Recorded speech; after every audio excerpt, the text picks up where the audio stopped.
Tepeden cepheye atlayan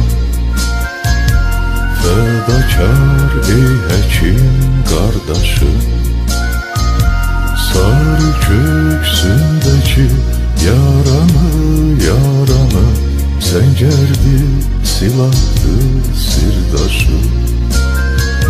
Sarı köksündeki yaranı Zəngerdi, silahdı, sirdaşı.